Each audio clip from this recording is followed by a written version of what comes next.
Geography classes में आपका स्वागत है। मैं रोहित शर्मा, सब्जेक्ट अपना ज्योग्राफी। देखिए लेसन नंबर 6 आज हम शुरू करने वाले हैं। लेसन नंबर 6 का नाम है भू आकृति प्रक्रिया। मतलब ये इसमें हम क्या इसमें पढ़ेंगे।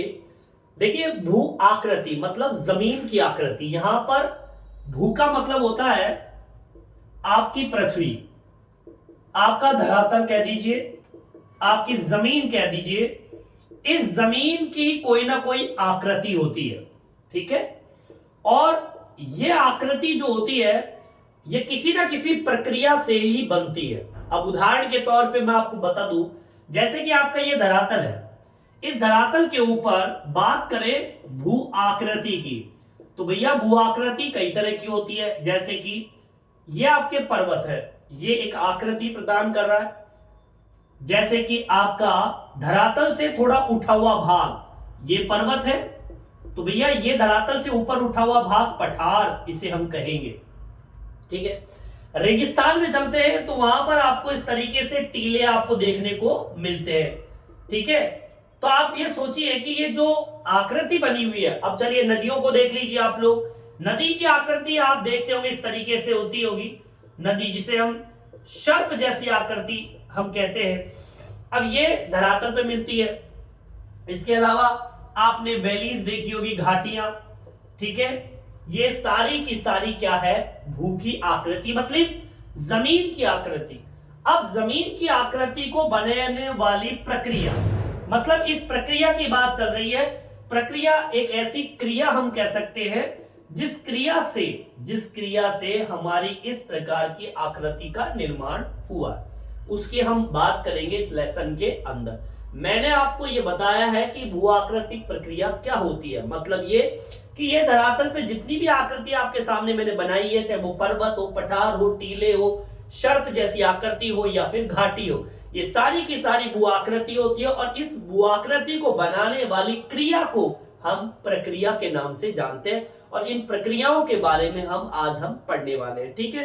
चलिए थोड़ा सा मैं अगर पीछे जाऊं कि अब तक आपने क्या पढ़ा है, अगर मैं 1 से लेकर 5 तक के लेसन की बात करूं, ये 6ठा नंबर का लेसन है, लेकिन अगर मैं 1 से लेकर 5 लेसन की बात करूं, पिछले लेसनों की बात करूं, तो आपने उसमें क्या क्या चीजें पढ़ी होगी, तो मैं आपको एक बार रिपीट कर देता हूं। वो सारी चीजें भू आकृति से संबंधित है। जैसे कि बात करूं पृथ्वी की उत्पत्ति की बात करूं, तो देखिए पृथ्वी की उत्पत्ति एक तरीके से भू आकृति को एक तरीके से प्रदर्शित करती है, क्योंकि जमीन की जब उत्पत्ति हो रही थी या पृथ्वी की उत्पत्ति हो रही थी तो कहीं ना कहीं आकृतियां भी बन रही थी। इसके अलावा भू परपट्टी की अगर हम बात करें, जो कि धरातल के ऊपर वाला भाग है ये, और इसी के अंदर आपने एक चीज और पढ़ी होगी, आंतरिक स्तर का विकास। आंतरिक स्तर का विकास, ये सारी चीजें आपने पढ़ी पिछले लेसनों में। इसके अलावा आपने भू परपट्टी प्लेट संचलन, किस प्रकार हमारी प्लेटों का संचलन होता है, इसके बारे में आपने अब तक पढ़ा होगा, ठीक है। इसके अलावा आपने पिछले लेसन में भूकंप के बारे में भी अध्ययन किया है। आपने पिछले लेसनों में ज्वालामुखी, इसके बारे में भी आपने अध्ययन किया। इसके अलावा किस प्रकार से भूपरपट्टी का निर्माण होता है, उसके बारे में भी आपने पिछले लेसनों में आपने अध्ययन किया। आपने पढ़ा है खनिजों के बारे में, उनका निर्माण किस प्रकार से हुआ है, इसके बारे में भी आपने अध्ययन किया। अब इन सब की जानकारी जो हमें मिलती है वो कहां से मिलती है, धरातल से। अब देखिए बात हमारी भू आकृतिक प्रक्रिया की चल रही है, तो कहीं ना कहीं ये सारे के सारे जो बिंदु है वो हमारी जमीन की आकृति को बनाने में योगदान कहीं ना कहीं तो देते ही है। कैसे देते वो भी देख लीजिए। जैसे कि पृथ्वी की उत्पत्ति हुई, जैसे कि भूपरपट्टी का विकास कैसे होता जा रहा है, तो मूवमेंट तो पृथ्वी में होता ही है भाई। अगर हम कहें कि भूपरपट्टी का विकास, तो विकास होना मतलब ये कि जमीन का विकसित होना, जमीन को कहीं ना कहीं आकृति प्राप्त होना, वो भू आकृति प्रक्रिया के अंतर्गत आता है। चाहे प्लेट का संचलन हो, हमारा धरातल जब नीचे से खिसकता है, प्लेटों का संचलन होता है, तो हलचल मूवमेंट होता है, और उस मूवमेंट से भी हमारी पृथ्वी की अंदर कुछ ना कुछ बदलाव आते हैं, जमीन की आकृति में भी बदलाव आते हैं। आप भूकंप को देख लीजिए, जब जमीन कांपती है तो जमीन कांपने से पहले की स्थिति और भूकंप के आने के बाद की स्थिति दोनों में बहुत ही बदलाव आपको दिखाई देता है, तो वो भी एक भूआकृति के बदलाव में एक योगदान देता है। ज्वालामुखी को देख लीजिए, ज्वालामुखी जब विस्फोट होता है तो उससे निकलने वाला लावा कहीं ना कहीं कैसी अलग अलग स्थिति में आकृतियों का निर्माण वो करता है। आप परपट्टी के निर्माण की बात कर लीजिए, खनिज संपदा की बात कर लीजिए, सब के सब आपकी भू आकृति को बनाने में एक विशेष योगदान प्रदान करता है। अब आप सुनिए, आपने क्या पढ़ा, पाठ 1 से लेकर अगर मैं 5 तक की बात करूं, ठीक है, तो आपने सर्वप्रथम भूगोल के बारे में पढ़ा। आपने जब भूगोल के बारे में पढ़ा तो वहां पर भी कहीं ना कहीं भू आकृति से संबंधित जानकारी आपको मिलती है। आपने पृथ्वी की उत्पत्ति के बारे में पढ़ा, तब भी आपको कहीं ना कहीं जमीन की बनावट के बारे में आपने उसके बारे में पढ़ा है। आपने आंतरिक संरचना के बारे में पढ़ा, जो कि हमारी पृथ्वी की पृथ्वी के अंदर के भागों के बारे में पढ़ा।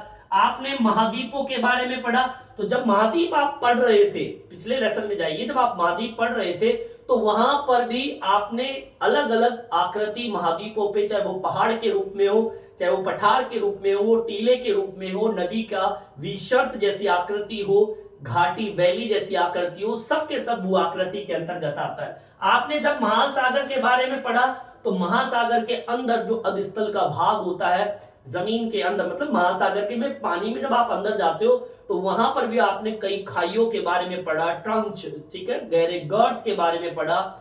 जो पहाड़ आपको धरातल पे मिलते हैं उससे भी कई बड़े बड़े पहाड़ आपको पानी के अंदर भी आपको देखने को मिलता है। तो कहीं ना कहीं महासागर के बारे में जब आपने पढ़ा होगा तो भूआकृति के बारे में जरूर पढ़ा होगा। इसके अलावा खनिज सेल के बारे में आपने पढ़ा होगा, तो खनिज सेल में भी आग्नेय, अवसादी, कायंत्रित सेल ये जब बन रही थी तो वो भी कहीं ना कहीं आकृति को ही प्रदर्शित कर रही थी। तो कुल मिला के बात ये होगी कि ये सारे के सारे बिंदु जब आपने पढ़े थे तो वहां पर भू आकृति का बिंदु या भू आकृति को एक डायरेक्टली तो नहीं, इनडायरेक्टली तरीके से भी भू आकृति को समझाने की कोशिश की है। ठीक है, चलिए यहां तक तो आपको समझ में आ गया होगा। अब आगे की ओर बढ़ते हैं। यहां पर एक टॉपिक आता है, ये तो मैंने केवल आपको भू आकृति के बारे में बताया कि भाई जमीन पे जो आकृति होती है वो किस प्रकार किस क्रिया से बनती है उसके बारे में बताया मैंने। अब थोड़ा सा डीपली जाते हैं। ठीक है, इस भूआकृतिक प्रक्रिया को समझाने की बात चल रही है अभी। ठीक है, तो यहां पर आप किताब उठा के देखते हैं तो यहां पे एक छोटा सा टॉपिक आता है, धरातल असमतल क्यों है, समतल क्यों है। यह आपका बुक का शुरुआत में पहला ही क्वेश्चन है।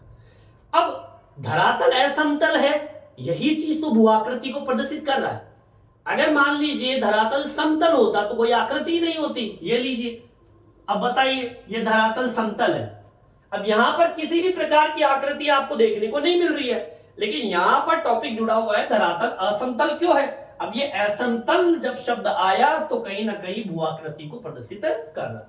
अब वो मैंने आपको बता ही दिया कि भैया पर्वत है, पठार है, घाटियां हैं, विसर्प है, टीले हैं। ठीक है, ये सारी की सारी आकृति को प्रदर्शित कर रहा है। तो यहां पर देखिए, अब धरातल क्या समतल स्थिति में है, पहले समतल स्थिति में था, लेकिन अब असमतल स्थिति में।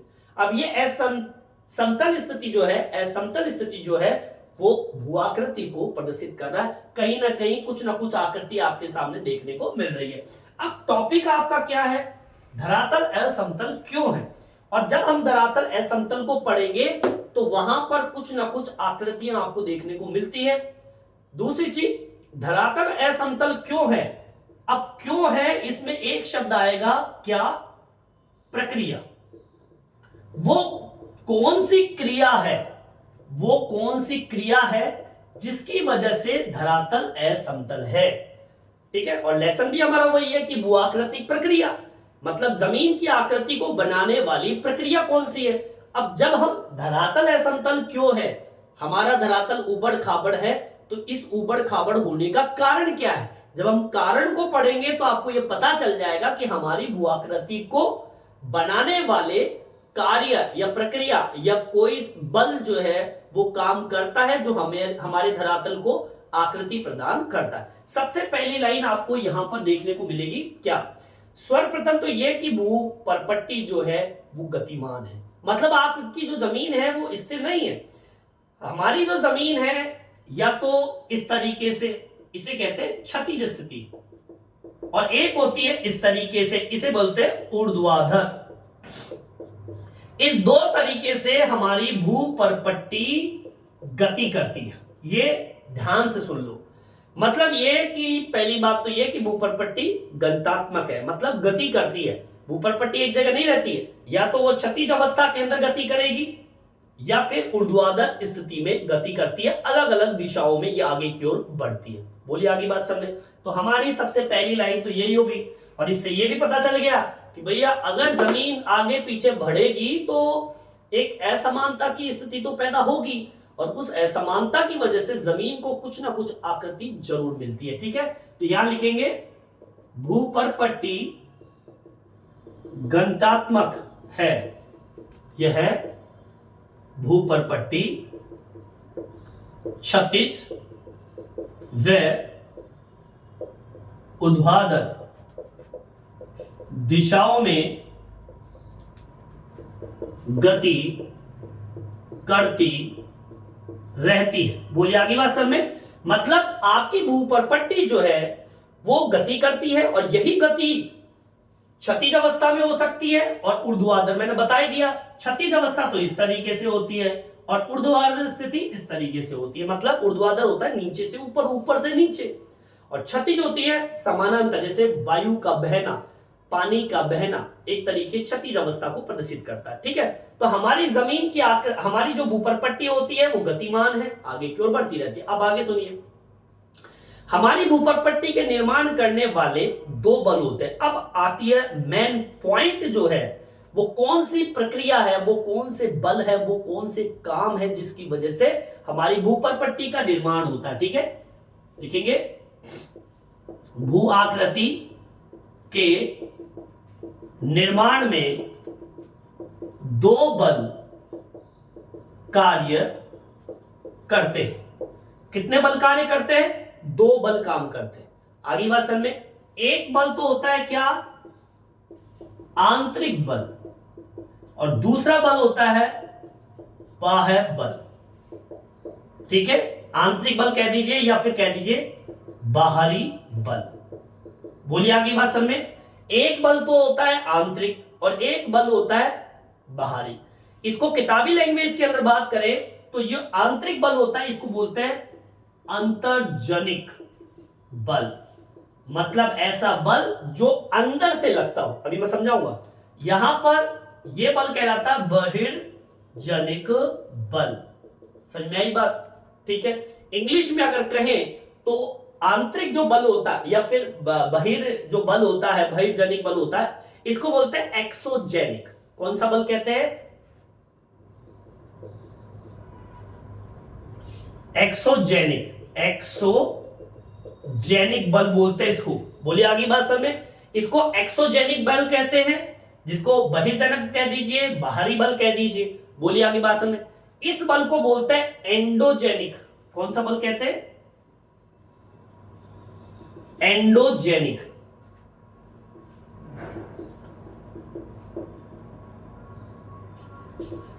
एंडोजेनिक बल और एक्सोजेनिक बल कह दीजिए। तीन नाम बता दिए मैंने आपको। ठीक है, पहला बल आंतरिक बल कह दो, अंदर से लगने वाला बल। अभी बताएंगे आपको कौन सा बल होता है। इस आंतरिक बल को किताबी लैंग्वेज में, हिंदी में कहे तो अंतर्जनिक बल, इंग्लिश में कहे तो एंडोजेनिक बल कहते हैं। इधर आ जाइए। इस बल को बाहरी बल भी कहते हैं, बहिर्जनिक भी बल कहते हैं और एक्सोजेनिक बल भी कहते हैं। बोलिए आगे बात समझ में। ठीक, अब आगे की ओर बढ़ते हैं। अब एक छोटे से डायग्राम से मैं आपको इसको समझा भी देता हूं। क्या? सुनिए, हमारी जो पृथ्वी होती है, ये हमारी पृथ्वी है साहब। ठीक है, अब ऊपर से जो लगने वाला बल होता है, ऊपर से, पृथ्वी के ऊपर से जो बल लग रहा है, इसको तो बोलते हैं एक्सोजेनिक बल, मतलब बाहरी बल। बाहर से जो बल लग रहा है। एक बल होता है अंदर से जो बल लग रहा है। ठीक है, जो अंदर से बल लग रहा है इसको बोलते हैं अंतर्जनिक बल। ठीक है, ये बल तो हो गया अंतर्जनिक बल, ये बल हो गया बहिर्जनिक बल। चलिए यहां तक तो आपके समझ में आ गया होगा। अब आगे सुनिए, अब आगे क्या, इसके आगे इसको देखिए, आप उतार लीजिए इसको। अब देखिए यहां पर मैंने दो बल बता दिए आपको, ठीक है। अब देखिए यहां पर जो आंतरिक बल है जिसको हम अंतर्जनिक बल बोलते हैं, अंतर्जनिक बल, ये क्या बताया आपको मैंने, बहिर्जनिक बल। ये जो बल होते हैं, अब जैसे कि अंतर्जनिक, अंदर से लगने वाला बल कौन सा हो सकता है, अंदर से लगने वाला बल हो सकता है जैसे कि भूकंप है, जैसे कि ज्वालामुखी है, ठीक है, जैसे कि पटल विरूपण है, ठीक है। ये बल, अब भूकंप को तो आप जानते ही हैं, भूकंप कहां से लगता है, बल नीचे से लगता है और जमीन को आकृति प्रदान करता है बाहर की तरफ। ज्वालामुखी भी लावा कहां से निकालता है, नीचे से निकालता है और ऊपर जाके आग्नेय चट्टानों जैसी आकृति प्रदान कर देता है। तो कुल मिला के बात ये हो गई कि अंदर से बल लगकर धरातल के ऊपर विभिन्न तरह की आकृतियों का निर्माण कर दे, उसे बोलते हैं अंतर्जनिक बल। बहिर्जनिक बल कौन सा होता है, जो बाहर से लगता है, जैसे कि सूर्य का ताप। अब पूछोगे सर सूर्य का ताप कैसे, बाहर से लगता है बल, इसलिए क्योंकि जब सूर्य का ताप किसी चट्टान पे गिरता है तो चट्टानों में क्या होता है, संकुचन, और फिर क्या होता है, प्रसरण, ठीक है। संकुचन का मतलब होता है सिकुड़ना, प्रसरण का मतलब होता है फैलना। भाई तापमान जब गिरेगा तो भैया चट्टानें तो फैलेगी। अब यहां पे सिकुड़ता कब है, जल, जैसे बारिश हो जाती है, ठंडी हो जाती है, चट्टानें सिकुड़ जाती है, जैसे कि वायु। अब यहां पर तापमान और जल क्या काम करती है, चट्टानों को तोड़ देती है। जब फैलेगी सिकुड़ेगी, फैलेगी सिकुड़ेगी तो चट्टान हमारी क्या हो जाएगी, टूट जाएगी। तो कहीं ना कहीं एक तरीके से ये भारी बल जो होता है जमीन की आकृति में बदलाव करता रहता है। वायु हो गया, जल हो गया, हिम बर्फ हो गई, ठीक है। तो ये जो बल होते हैं, अब देखो मैंने आपको इतने सारे बल बता दिए, इधर तो भूकंप, ज्वालामुखी, पटल विरूपण, इधर सूर्य का ताप, जल, वायु और हिम।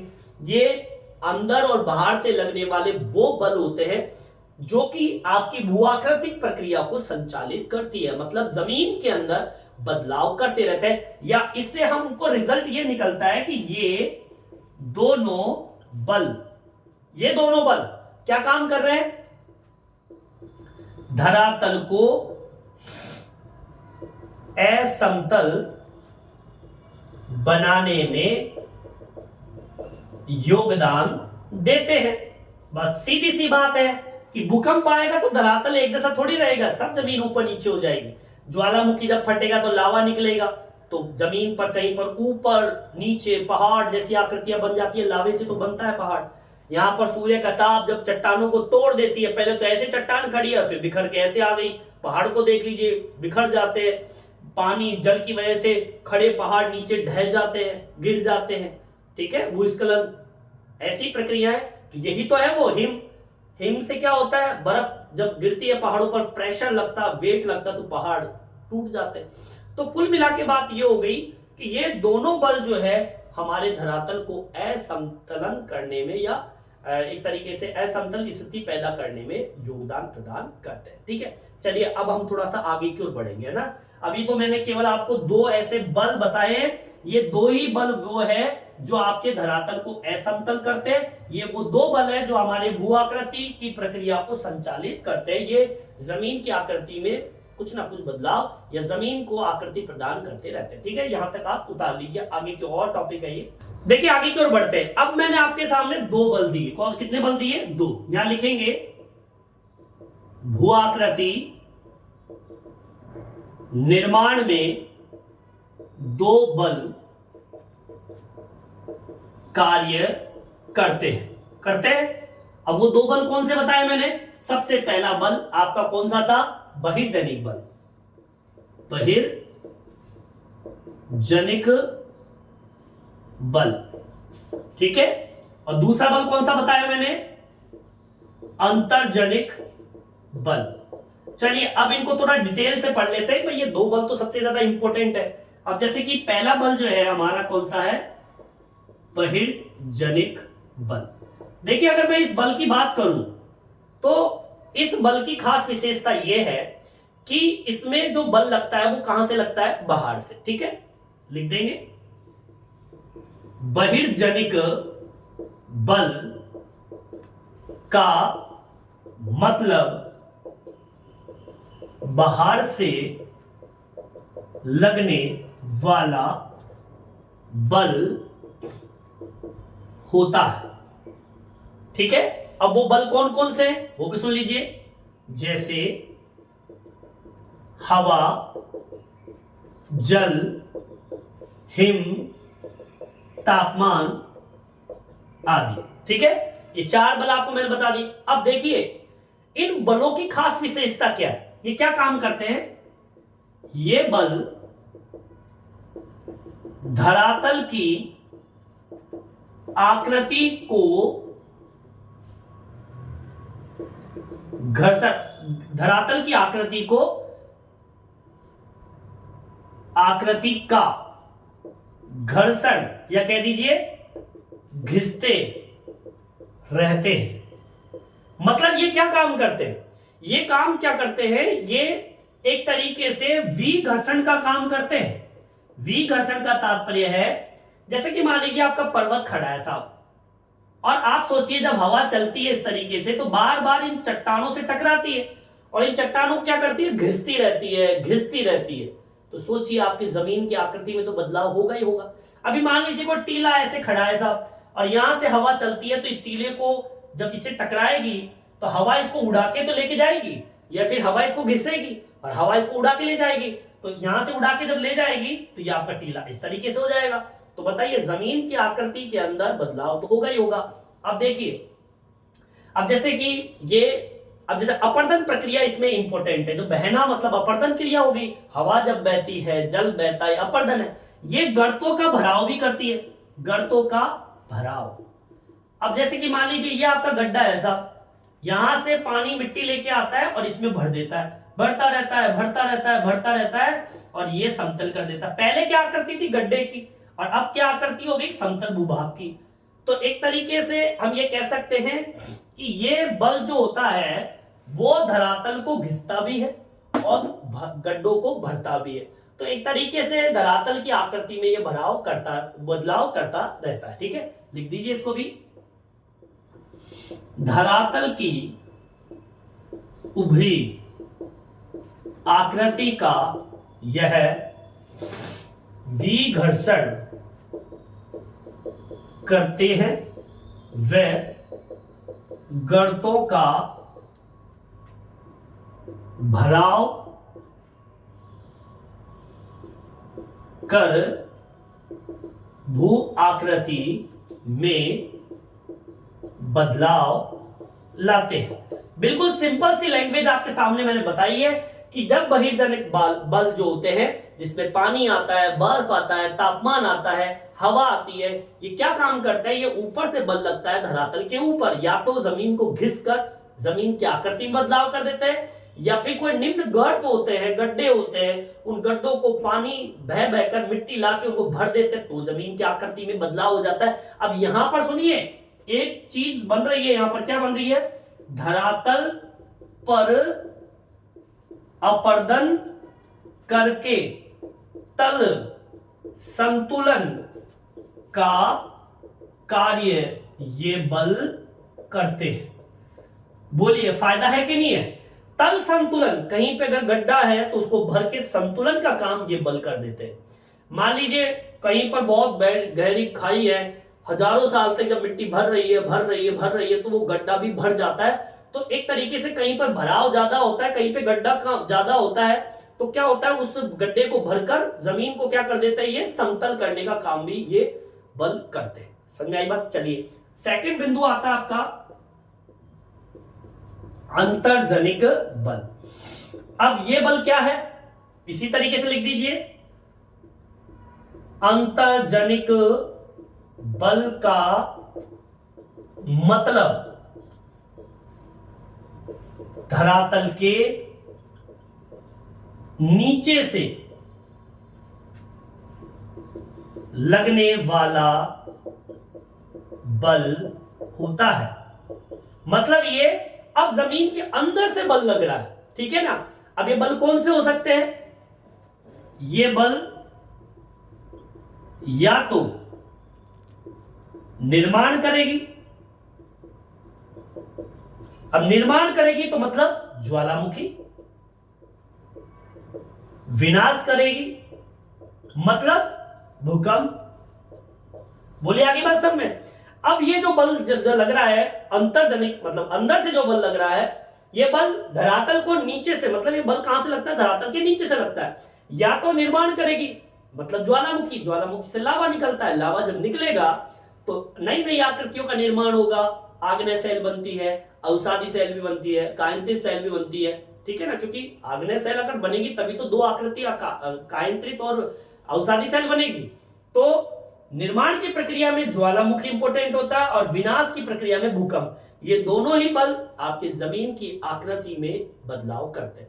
ये कहें कि बहिर्जनिक बल और अंतर्जनिक बल आपस में एक विरोधात्मक कार्य इनका चलता रहता है, एक दूसरे के विपरीत ये चलता रहता है। इसको, इस लाइन को मेंशन कर देता हूं, क्या? बहिर्जनिक बल व अंतर्जनिक बल में विरोधात्मक कार्य चलता रहता है।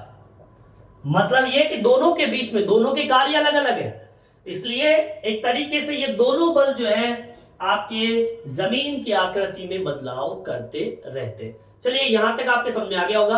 अभी और भी है अंतर्जनिक बल और बहिर्जनक के बारे में, अभी और मैं आपको बताऊंगा। यहां तक आपके समझ में आ गया होगा, यहां तक आप उतार लीजिए। देखिए भी आगे की ओर बढ़ते हैं। अब इससे मतलब इसका एक ही अर्थ निकलता है कि अंतर्जनिक बल भूआकृति का निर्माण करती है और बहिर्जनिक बल भूमि का घर्षण करती है, ठीक है। अर्थ में सीधा सा निकाल देता हूं। इसका अर्थ ये है, क्या है?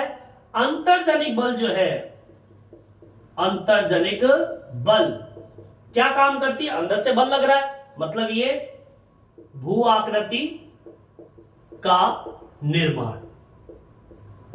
और बहिर्जनिक बल क्या है? भू आकृति का घर्षण, घिसती है, ठीक है। आगे बात समझ में। चलिए अब आगे सुनिए। मानव भी धरातल को असमतल करते हैं और समतल करने का काम भी करते हैं। तो मानव भी कहीं ना कहीं, मानव क्या करता है? धरातल में बदलाव करता है। कैसे करता है उसको देखिए। या तो ये धरातल को असमतल करेगा या फिर धरातल को समतल करेगा। कैसे करेगा उसको सुन लीजिए। आपने देखा होगा मनुष्य द्वारा संसाधनों का दोहन होता है, सीधी सी बात है। कोई क्षेत्र उसकी खुदाई बहुत ज्यादा कर दी, गड्ढे कर दिए, बजरी निकाल लेते हैं, जमीन को खोद देते हैं, ठीक है। तो सबसे पहला तो ये संसाधनों का दोहन अत्यधिक अगर हो रहा है तो आपकी जमीन की आकृति में बदलाव होता है। मानव धरातल का उपयोग कर धरातल पर परिवर्तन करता रहता है। आगे बात समझ में। अब धरातल का उपयोग कर लीजिए, उसका दोहन कर लीजिए, उसका विदोहन कर लीजिए, कैसे भी कर लीजिए आप लोग। आपके धरातल का उपयोग करके कुप्रयोग कर लीजिए, ठीक है। धरातल पर आपके धरातल को बदलने का काम ये मानव जो है वो करता है। संसाधनों का दोहन करके, उपयोग करके, दोहन, विदोहन, कुप्रयोग करके आपके धरातल में बदलाव लाता रहता है। मतलब यह है कि बहिर्जनिक अंतर्जनिक बल के साथ साथ मानव को भी जोड़ लीजिए जो धरातल में बदलाव लाते हैं। तो आज मैंने आपको बताया कि भू आकृतिक प्रक्रिया कौन सी होती है जो जमीन के अंदर आकृति लाने का काम करती है। दोनों ही बल, साथ में मनुष्य को और जोड़ लीजिए, ये तीनों ही बल एक तरीके से धरातल में विसंगति पैदा करते हैं, समतल स्थिति पैदा करते हैं और एक जमीन को नई नई आकृतियां प्रदान करने में योगदान देते हैं, ठीक है। इस वीडियो में इतना ही। ये वीडियो आपको कैसा लगा कमेंट्स करके जरूर बताएं। मेरे चैनल को सब्सक्राइब जरूर से जरूर करें जिससे नए नए वीडियो आप तक पहुंचा सकूं। धन्यवाद।